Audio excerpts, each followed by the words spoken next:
दोस्तों नमस्कार। 2014 में जब मोदी प्रधानमंत्री बने तो उन्होंने गुजरात मॉडल का खूब प्रचार प्रसार किया। यह दौर ऐसा दौर था कि मोदी कुछ भी बोलते थे, विपक्ष उनको टारगेट करने की कोशिश करता था और मोदी की पिच पर आ जाता था। मोदी जो कहलवाना चाहते थे विपक्ष वही कहता था। यानी मोदी बैटिंग कर रहे थे, विपक्ष बॉलिंग कर रहा था, फील्डिंग कर रहा था। मोदी ने यह काम बखूबी 8 साल लगभग किया।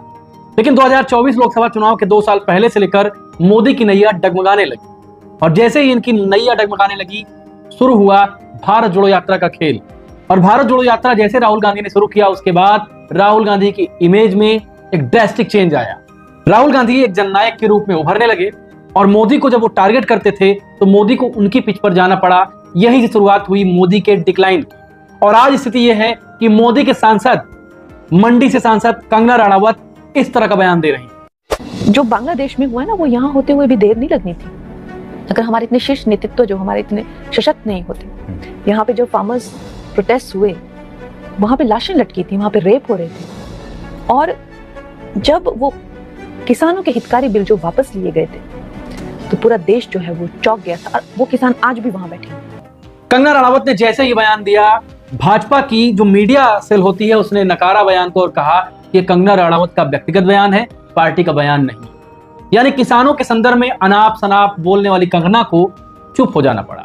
ये वही कंगना है जिन पर किसी ने थप्पड़ मारा था, किसी कांस्टेबल ने थप्पड़ मारा था।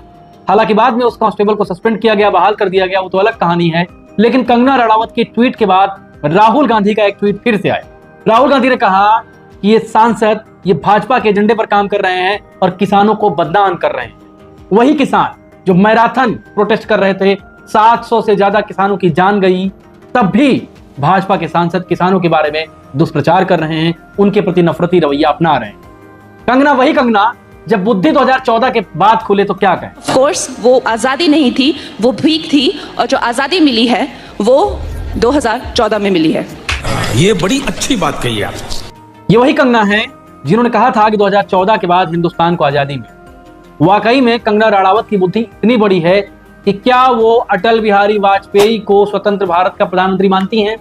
अगर अटल बिहारी वाजपेयी स्वतंत्र भारत के प्रधानमंत्री थे तो कंगना की बुद्धि का अंदाजा आप लगा लीजिए। अपनी ही पार्टी के प्रधानमंत्री को नकार देने वाली ये अहंकारी महिला ये कंगना रणावत है। कभी पिक्चर में लोग एक्टिंग देखकर खुश हो जाया करते थे, लोग अप्रिशिएट करते थे कि इसकी एक्टिंग बहुत अच्छी है, लेकिन असल जिंदगी में इतना घटियापन, इतना नफरती बयान, इस तरह की स्थिति तक पहुंच जाना कंगना रणावत को बताता है कि कंगना रणावत को वाकई में दिमाग के इलाज की जरूरत है। कंगना रणावत से सिलसिला शुरू हुआ, मनोज तिवारी तक जा पहुंचा। कंगना रणावत से सिलसिला शुरू हुआ, मनोज तिवारी तक जाकर अटक गया। मनोज तिवारी जो कि वही हैं बेबी बियर वाले। मनोज तिवारी वही हैं जो भोजपुरी में अपने अश्लीलता के लिए बहुत मशहूर हैं। मनोज तिवारी ने कह दिया कि राहुल गांधी का दिमाग ठीक नहीं है, उनको मेंटल ट्रीटमेंट की जरूरत है। राहुल गांधी जी का इस समय थोड़ा इलाज की जरूरत है, उनका मेंटल हेल्थ चेकअप होना चाहिए।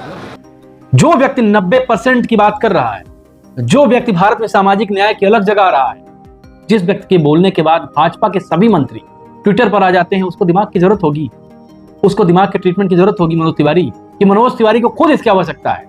असल में भाजपा को कुछ भी सूझ नहीं रहा है, इनके सांसद अनाप शनाप बयान दे रहे हैं। महाराष्ट्र में शिवाजी की मूर्ति का उद्घाटन प्रधानमंत्री ने कुछ महीने पहले किया था, वो भी ढह गई। साथ ही ढह गई भाजपा की संभावना, महाराष्ट्र में जो फलती फूलती संभावना थी वो भी खत्म हो गई। यहीं तक मामला नहीं रुका। आदित्यनाथ योगी जो कि फायर ब्रांड मुख्यमंत्री हैं उत्तर प्रदेश के, उन्होंने एक सांप्रदायिक बयान दे डाला। बांग्लादेश की आड़ में उन्होंने क्या कहा, जरा सुन लीजिए। बहनों और भाइयों, राष्ट्र से बढ़कर के कुछ नहीं हो सकता, कुछ नहीं हो सकता। और राष्ट्र तब सशक्त होगा जब हम एक रहेंगे, नेक रहेंगे, तभी नेक रहेंगे। बटेंगे तो कटेंगे। कुल मिलाकर भाजपा की पूरी टीम में अफरा तफरी, ना तो निगलते बन रहा है ना उगलते बन रहा है। समझ नहीं आ रहा है कि राहुल गांधी की काट को कैसे ढूंढा जाए। हरियाणा में चुनाव, महाराष्ट्र में चुनाव, झारखंड में चुनाव है और भाजपा को कुछ समझ नहीं आ रहा है। भाजपा के आईटी सेल के पास कोई मुद्दा नहीं है। राहुल गांधी जहां चाहते हैं ये नाचते नाचते वहां पहुंच जाते हैं। राहुल गांधी ने सामाजिक न्याय की बात की, भाजपा के प्रवक्ता लग गए राहुल गांधी राहुल गांधी राहुल गांधी। उसी व्यक्ति को पप्पू कहा गया, उसी व्यक्ति को आलू डालो सोना डालो वाली पप्पू की उपाधि दी गई। लेकिन वही व्यक्ति आज भाजपा के नाक में दम कर रहा है। उसी व्यक्ति ने भाजपा के सारे रास्ते बंद कर दिए। अब ये बयान देते हैं, बयान वापस लेते हैं, ये बिल ले आते हैं, बिल वापस लेते हैं, ये बात कहते हैं, बात से मुकर जाते हैं।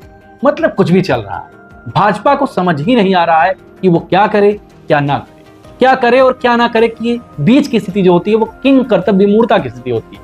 आपको समझ ही नहीं आ रहा है कि आपका स्टैंड क्या होना चाहिए, आपको समझ ही नहीं आ रहा कि आपकी स्टैंड क्या नहीं होना चाहिए। कुल मिलाकर भाजपा की नैया डूबती नजर आ रही है। हरियाणा में, महाराष्ट्र में, झारखंड में भाजपा की नैया डूबती नजर आ रही है और मोदी का जहाज जो 2014 में उफान पर था, 10 साल इन्होंने अपने जहाज पे सफारी की, अब भाजपा की नैया डूबती नजर आ रही है और एक नया जहाज और उसका कैप्टन राहुल गांधी ऊपर आ रहा है। राहुल गांधी की नाव तेजी से सामाजिक न्याय के रास्ते समुद्र में लहराती नजर आ रही है, आगे बढ़ती नजर आ रही है। आप क्या सोचते हैं? आपको क्या लगता है कि इन भाजपा नेताओं के अनाप शनाप बयान और राहुल गांधी से क्या संबंध? क्या राहुल गांधी की वजह से ये भाजपा नेता उल्टा पुल्टा बोल रहे हैं या फिर योगी आदित्यनाथ से लेकर मोदी तक को अपनी जमीन खिसकती नजर आ रही? आपके कमेंट का इंतजार रहेगा। नमस्कार।